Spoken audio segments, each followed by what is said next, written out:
Welcome to Samba Samba. Enjoy the video. In this video, I will show you how to cook shrimp scampi.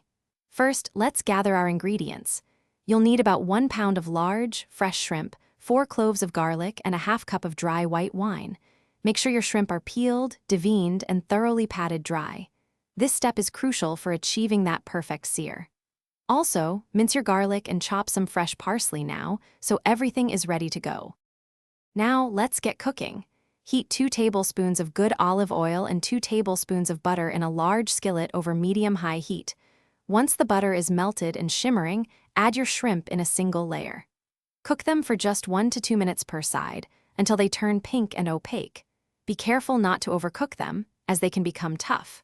Remove the cooked shrimp from the pan and set them aside for a moment. With the shrimp set aside, it's time to build that incredible scampi sauce. Add your minced garlic to the same skillet and sauté it for about 30 seconds, just until it becomes fragrant.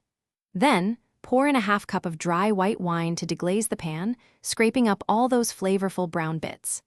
Stir in a 1/4 cup of fresh lemon juice, 2 more tablespoons of butter, and a pinch of red pepper flakes for a little kick. Almost there, return your perfectly cooked shrimp to the skillet with the simmering sauce.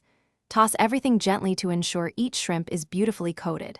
Now, stir in a 1/4 cup of fresh chopped parsley and 2 tablespoons of grated Parmesan cheese for an extra layer of flavor. Serve your delicious shrimp scampi immediately over your favorite pasta, with some crusty bread for dipping, or simply enjoy it as a fantastic appetizer. Enjoy! Thanks for watching. Consider subscribing if we helped you.